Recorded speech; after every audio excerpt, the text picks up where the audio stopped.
This puzzle fooled many players because they thought it is a draw because this rook can stop the pawn somehow. But they were wrong. Can you find the only move that wins here for white? Okay, so now you might be thinking about this really nice idea, which is giving a check with the rook on h7. Here the king can move to 3 possible squares because the king cannot go here. So there are 2 moves for black here. King f8 and king e8 that actually loses the game, and only one move that actually leads to a different result. So for example, if black played king f8 or king a8, doesn't matter, we don't get the king closer because we're going to get a lot of checks and it's not going to be winning anymore. Instead, we just push this pawn. And when the rook tries to stop the pawn, all we have to do is just to push, and now it is already defended. The black king cannot do much. I mean, the rook cannot move away. It's going to be a promotion. The king moving here, for example, trying to attack the rook, we can just actually promote to a queen. This is almost checkmate, so he's forced to take the queen. We give a check, king moves, we take the rook, and this is a winning endgame. The same thing applies to the after this check, and the king moves to f8. So f8 and e8 leads to the exact same position. But sadly, this move is not the best move. The reason for that, because black can play king to d8. You might say, well, what is the difference? We still push the pawn. You're totally right. We'll still push the pawn to a6. Now black plays the same move, rook to a4, and then we push. So you might say, well, what is the difference? We reach the exact same position. The only difference that the king in the previous version, it was on e8, but now it is on d8. Does that make a difference? Absolutely. It does make a difference, because now it is black to move. Of course, it's not giving some checks because, I mean, why would you give a check? You have a bigger problem right here, this promotion. So the only move for black that actually draws this game is to play king to c8. After king to c8, we cannot go for the same idea, which is to promote to a queen, then he takes, we give him a check, and we win the queen. It doesn't happen. Because the only difference of king f8 and king e8 and king d8, that after king d8 we can play, black can play king c8, and then after this check, black can play king to b7, and then after we take is going to be a draw. And if we did not take, we gave a check, it is still a draw, because equal material can never actually win.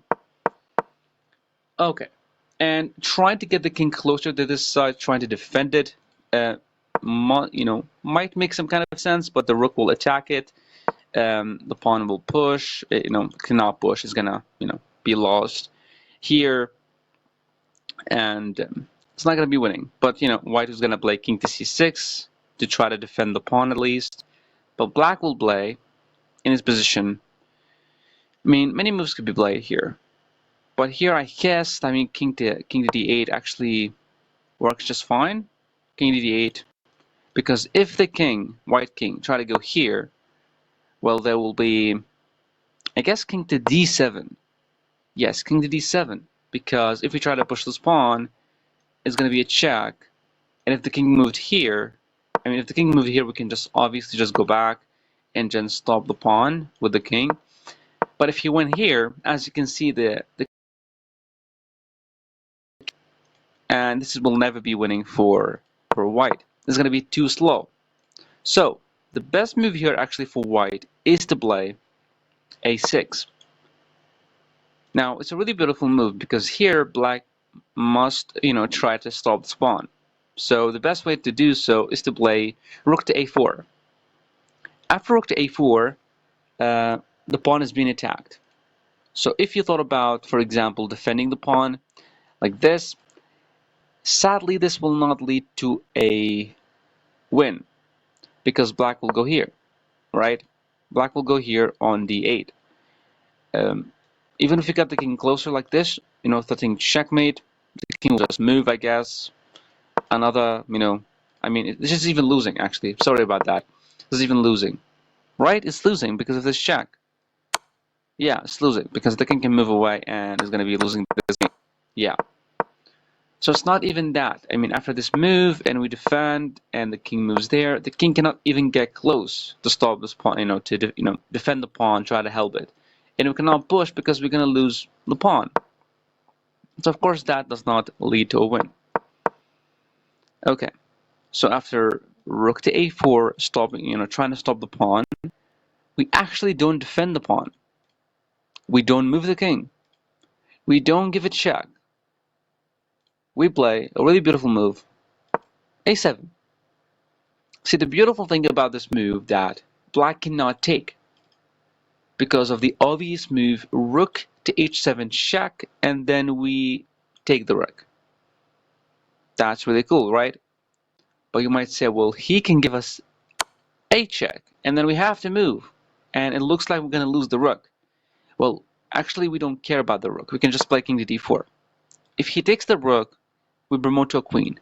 If he takes the pawn, we give him a check, and we pick up the rook. So it still looks losing for him. So it's obviously not a rook move, and it's not even obvious, simple or possible for black to stalemate because the white king, um, sorry, the king can still move. The king can still move like this. Even if we promote it to a queen, the king can still move here and here. Okay, so you might say, well, black will just move the king. That's not gonna do anything because in this position we don't defend the pawn. I mean, there's no reason to defend the pawn. We can give a check, but I mean, a more beautiful move is just to promote it to a queen. If the king moves, we have a queen, and we're gonna win his rook. And if he takes, there will be rook to h8 check. King moves somewhere, it doesn't really matter. We take the rook, and this is a winning endgame. Thank you for watching.